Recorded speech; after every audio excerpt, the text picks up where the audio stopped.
हाँ, hello students, ध्यान दें आप लोग। आज हम लोग बहुपदों के शून्यकों का ज्यामितीय अर्थ समझने वाले हैं कि आखिर बहुपद के जो शून्यक के बारे में आप लोगों को पिछले वीडियोस मिले हैं, तो उसका क्या कोई ज्यामितीय अर्थ है या नहीं अर्थ है। तो उसी बारे में हम यहाँ डिस्कशन करने वाले हैं, जो कि काफ़ी इम्पॉर्टेंट है आपके लिए। तो जैसा कि आप अपनी स्क्रीन पर देख रहे हैं, यहाँ लिखा हुआ बहुपद के शून्यकों का ज्यामितीय अर्थ क्या हुआ। लिखा हुआ है, आप जानते हैं कि एक वास्तविक संख्या k बहुपद p ऑफ x का एक शून्यक है यदि p ऑफ k बराबर 0 है। जैसा कि आपको पहले भी ये बातें बताए जा चुकी हैं, परंतु किसी बहुपद के शून्यक इतने आवश्यक क्यों हैं, इसका उत्तर देने के लिए सर्वप्रथम हम रैखिक और द्विघात बहुपद पदों के आलेखी निरूपण देखेंगे। यहाँ पर तो आलेखी निरूपण देखने की बात कही जा रही है। यहाँ सबसे पहले एक रैखिक बहुपद जिसका मानक रूप हम जानते हैं ax प्लस b होता है, a 0 नहीं हो सकता है और a और b अचर राशियाँ हैं। तो y बराबर ax प्लस b, अगर बहुपद को चाहे हम p ऑफ x मान लेते हैं, g ऑफ x मान लेते हैं या कुछ भी ऐसा मान लेते हैं, तो उसी p ऑफ x या g ऑफ x को हम यहाँ पर ग्राफ बनाने के लिए y मान लेते हैं। तो y बराबर ax प्लस b, तो हमारा बहुपद ax प्लस b है जो कि x में बहुपद है, ठीक है। और x का कुछ मान रखने पर y का भी कुछ मान प्राप्त हो सकता है। और ये y बराबर ax प्लस b का ग्राफ कैसा होगा, चूँकि आप जानते हैं कि रैखिक बहुपद का जो ग्राफ होता है ये एक सरल रेखा होती है। सरल रेखा का मतलब एक स्ट्रेट लाइन होती है, सीधी रेखा होती है, ठीक है। तो आप ये जानते हैं कि एक सीधी रेखा होती है। तो इसलिए अब यहाँ पर हम लोग एक एग्जांपल ले रहे हैं, y बराबर 2x प्लस 3, y बराबर 2x प्लस 3, इसका ग्राफ खींचना है। तो जैसे ग्राफ खींचने की प्रक्रिया आपको मालूम है कि हम x का कुछ मान रखते हैं और y का कुछ मान प्राप्त हो जाता है, या फिर y का कोई मान रख करके हम x का मान प्राप्त कर सकते हैं। और किसी सरल रेखा को खींचने के लिए कम से कम हमें कितने बिंदु चाहिए, 2 बिंदु होना चाहिए, 2 बिंदु हमें ज्ञात होने चाहिए, तभी हम एक सरल रेखा खींच सकते हैं। तो यहाँ पर देखिए y बराबर 2x प्लस 3 2 बिंदुओं से होकर जा रही है। पहला बिंदु है -2 कामा -1, -2 कामा -1, उसके निर्देशांक हो जाएंगे। और दूसरा बिंदु जो हो रहा है आपका, वो हो रहा है 2 कामा 7। तो इन 2 बिंदुओं से होकर जाने वाली ये रेखा खींची जा रही है, जैसा कि ग्राफ आप इसका देख पा रहे हैं अपने स्क्रीन पर। इसका एक ग्राफ बना हुआ है, ये -2 कामा -1 और 2 कामा 7 से होकर के ये रेखा जा रही है, ठीक है। ये रेखा देख सकते हैं कि यहाँ पर YH को भी काटती है और यहाँ पर XH को भी काटती है, ठीक है। तो जहाँ पर XH को काटेगी, यानी जहाँ से जैसे आपको देख रहे हैं यहाँ देख सकते हैं कि XH को किस बिंदु पर काट रही है, -3/2 कामा 0, चूँकि -1 और -2 के ठीक बीच में है, तो इसलिए बिंदु जो है -3/2 कामा 0 है इसके निर्देशांक। तो यहाँ देख सकते हैं -3/2 कामा 0 होने का अर्थ ये होता है कि x का मान कितना है, -3/2 है और y का मान कितना है, 0 है। अर्थात इसको हम ऐसा कह सकते हैं कि जब x का मान -3/2 होगा तो y का मान 0 होगा। और देख सकते हैं यहाँ बहुपद की अगर हम बात करें, y बराबर 2x प्लस 3 है और x का मान अगर यहाँ पर -3/2 रखेंगे तो y का मान कितना आता है, 0 आता है। इसका कहने का मतलब हम ये भी कह सकते हैं कि -3/2 इस दिए गए बहुपद 2x प्लस 3 का क्या हुआ, एक शून्यक हुआ। तो इसका यहाँ से ज्यामितीय अर्थ अगर हम दोनों को समझने की कोशिश करते हैं तो ये पता चलता है कि ये जब हम किसी भी बहुपद का आलेखी निरूपण करते हैं और वह बहुपद का जब आलेखी निरूपण किया जाता है, तो अगर वो बहुपद x को कहाँ पर काट रहा है, एक बिंदु पर काट रहा है या एक से अधिक बिंदुओं पर काट रहा है या किसी भी बिंदु पर नहीं काट रहा है, तो उसके आधार पर हम बता सकते हैं कि उस बहुपद के शून्यक क्या हैं। या यूँ कहें कि शून्यकों और बहुपद के ग्राफ के बीच में एक संबंध स्थापित हो जाता है। तो यहाँ देख सकते हैं कि जो भी एक रैखिक बहुपद होता है, जो कि आप जानते हैं कि रैखिक बहुपद का केवल और केवल एक ही शून्यक होता है। तो जैसा कि आप एग्जाम्पल y बराबर 2x प्लस 3 में देख रहे हैं कि इसका एक शून्यक क्या हुआ, -3/2 और कामा 0 का मतलब क्या हुआ कि चूँकि जब -3/2 रखते हैं यहाँ पर तो y का मान कितना आता है, 0 आता है।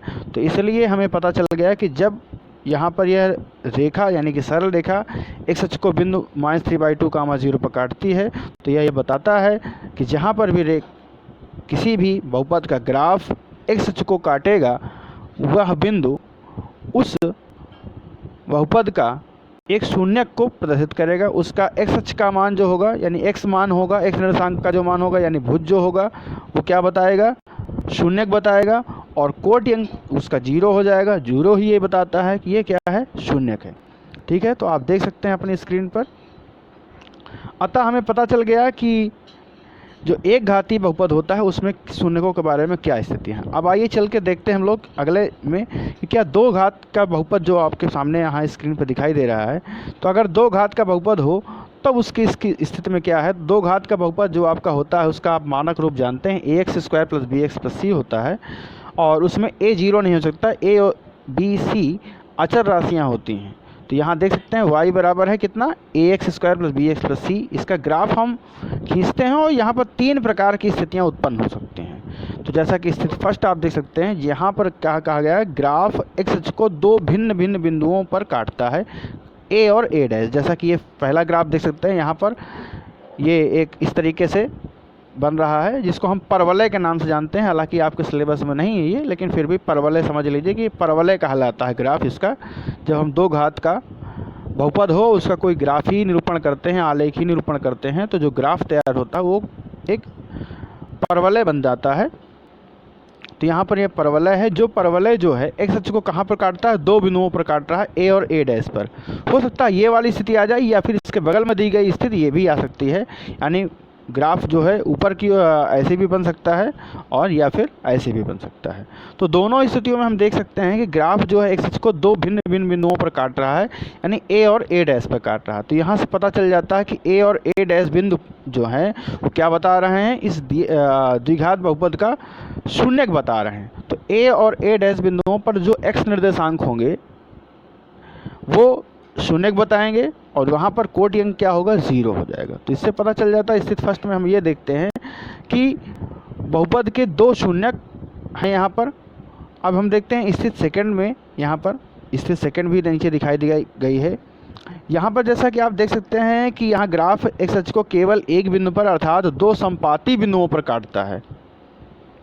एक बिंदुओं पर काटने का मतलब हम ये भी कह सकते हैं कि दो संपाती बिंदुओं पर काटता है। अर्थात जैसे मान लीजिए आपसे कहा जाता है कि बताइए x+2 का होल स्क्वायर है, इसका शून्यक क्या होगा। तो देख सकते हैं कि इसका विस्तार किया जाता है तो अंत जाता है x² + 4x + 4। अब ये द्विघाती आपका बहुपद है, इसके शून्यक क्या होंगे, -2 होगा इसका शून्यक। तो क्या -2 लेकिन दो बार होना चाहिए, चूँकि शून्यक तो दो होंगे इसके, चूँकि द्विघाती है तो -2 और -2। तो चूँकि रिपीट कर रहे हैं -2 और -2, तो इसीलिए यहाँ पर हम ये कह सकते हैं कि ये दोनों क्या हैं, समपाती हैं। आपस में क्या हो गए, समपाती हो गए। तो इसी बात को हम समझते हैं समपाती मतलब जो एक दूसरे को एक ही चीज़ आ जाती है तो है। तो यहाँ पर देख सकते हैं a और a दोनों स्थितियों में दोनों ग्राफ जो हैं एक्स अक्ष को केवल एक ही बिंदु पर काट रहे हैं। अर्थात हम कह सकते हैं कि दो संपाती बिंदुओं पर एक ग्राफ काटते हैं। अर्थात यहाँ पर यह पता चल जाता है कि किसी भी द्विघात बहुपद का जो हम ग्राफ अगर खींचते हैं तो हो सकता है कि एक स्थिति ये भी आ जाए कि दो केवल एक ही शून्यक मिले, अर्थात यूँ कहें कि दो बराबर शून्यक भी मिल सकते हैं। ठीक है, तो इसमें आपने समझा। अर्थात यहाँ पर हम यूँ कह सकते हैं कि इस दिए गए द्विघात बहुपद का केवल कितने शून्यक हैं, गिनती तो एक ही की जाएगी, जो कि एक ही रिपीट कर रहा है, तो केवल एक शून्यक है। यहाँ पर केवल कितने शून्यक हैं, केवल एक शून्यक हैं। अब आइए देखते हैं थर्ड स्थिति जो है, जो लास्ट स्थिति है वो क्या बता रही है। तो जैसा कि आप स्क्रीन पर देख सकते हैं, यहाँ लिखा हुआ ग्राफ या तो पूर्ण रूप से एक्स अक्ष के ऊपर है या पूर्ण रूप से एक्स अक्ष के नीचे है। जैसा कि इसका ग्राफ देखिए, ये पूरा ऊपर है और पूरा नीचे है। तो ज़रा देखिए दोनों ही स्थितियों में ग्राफ कहीं पर भी एक्स अक्ष को नहीं काट रहा है। तो जब एक्स अक्ष को नहीं काट रहा तो क्या इसका अर्थ क्या हुआ भाई, क्या इसका अर्थ ये है कि इसके कोई शून्यक नहीं होंगे। जी हाँ, बिल्कुल सही आपने सोचा, इसके कोई भी शून्यक नहीं होंगे क्योंकि यह एक्स अक्ष को कहीं पर काटता ही नहीं। और आपको अभी अभी बताया गया है कि जहाँ पर भी किसी भी बहुपद का ग्राफ एक्स अक्ष को काटेगा या जितनी जगह काटेगा, जितने बिंदुओं पर काटेगा, उतने ही शून्यक होंगे। और चूँकि एक भी बिंदु पर नहीं काट रहा है तो इसलिए हम कह सकते हैं कि इस द्विघात बहुपद का कोई शून्यक नहीं होगा। तो यहाँ इतनी चर्चा परिचर्चा के बाद ये बात स्पष्ट हो जाती है कि किसी भी बहुपद के शून्यकों का और उसके का ग्राफ में क्या संबंध होता है। जैसे कि हम एक घाती बहुपद के बारे में बात करते हैं तो एक घाती बहुपद का शून्यक एक और केवल एक होना निश्चित है, जबकि जो द्विघात का है, जबकि जो दो घात का है बहुपद उसके दो शून्यक हो सकते हैं, या एक ही शून्यक हो सकता है, या एक भी शून्यक नहीं हो सकते हैं। इसी प्रकार से हमारे पास अगर हम तीन घात का अगर हम कोई भी बहुपद लें तो उसके कितने शून्यक हो सकते हैं, अधिकतम तीन शून्यक हो सकते हैं, या दो शून्यक हो सकते हैं, या एक शून्यक हो सकता है। ठीक है, और कम से कम एक शून्यक अवश्य होगा। खैर इसके बारे में आप आगे कक्षाओं में डिटेल में पहुँचेंगे कि क्यों ऐसा निश्चित है कि कम से कम एक शून्यक अवश्य होगा। तो यहाँ से हमारी पूरी परिचर्चा का अर्थ ये साबित हो जाता है कि किसी भी बहुपद का जब हम ग्राफ खींचते हैं तो वह x को जितने बिंदुओं पर काटता है उतने ही उस बहुपद के शून्यक होते हैं। अब आइए इसी पर आधारित आपकी प्रश्नावली है, जो पहली प्रश्नावली है उसको हम लोग देखते हैं। जैसा कि आप पहला नंबर देख रहे हैं, यहाँ क्वेश्चन में कहा जा रहा है, पढ़ सकते हैं आप, कि किसी बहुपद p ऑफ x के लिए y बराबर p ऑफ x का ग्राफ नीचे आकृति में दिया गया है। प्रत्येक स्थिति में p ऑफ x के शून्यकों की संख्या बतानी है आपको, और आपका कारण भी बता देना है। तो जरा देखिए, क्या इसका ग्राफ जो है एक स्ट्रेट लाइन है, एक सरल रेखा है, और ये कहीं पर इसको काटता है? जी बिल्कुल नहीं काटता है। इसलिए कह सकते हैं कि चूंकि स्थिति फर्स्ट में y बराबर p ऑफ x का ग्राफ x को एक भी बिंदु पर नहीं काटता या किसी बिंदु पर नहीं काटता, इसलिए इसका कोई शून्यक उपस्थित नहीं होगा। दरअसल ये एक अचर बहुपद है, और अचर बहुपद के बारे में आपको पिछले वीडियोज़ में बताया जा चुका है कि अचर बहुपद का कोई शून्यक नहीं होता है। ठीक है, तो अब आइए देखते हैं दूसरा जो है। तो दूसरा जो आप ग्राफ देख रहे हैं यहाँ पर, ये x को कितने बिंदुओं पर काट रहा है? केवल और केवल एक ही बिंदु पर काट रहा है, इसलिए इसके कितने शून्यक होंगे? एक। यहाँ पर अगला जो देखेंगे ये कितने बिंदुओं पर काट रहा है? तीन बिंदुओं पर काट रहा है, इसलिए इसके कितने शून्यक हो जाएंगे? तीन हो जाएंगे। इसके बाद जो चौथा, इसके में देख सकते हैं जो ग्राफ बना हुआ है, ये x को कितने बिंदुओं पर काटता है? दो बिंदुओं पर काटता है, इसलिए इसके शून्यक कितने होंगे? दो हो जाएंगे। अगला जो ग्राफ है इसमें कितने बिंदुओं पर काटता है? चार बिंदुओं पर काटता है, इसलिए इसके शून्यकों की संख्या कितनी होगी? चार हो जाएगी। इसमें देख सकते हैं कि आपका ये ग्राफ x को कितने बिंदुओं पर काटता है? तो तीन बिंदुओं पर काटता है, इसलिए इस बहुपद के कितने शून्यक होंगे? तीन हो जाएंगे।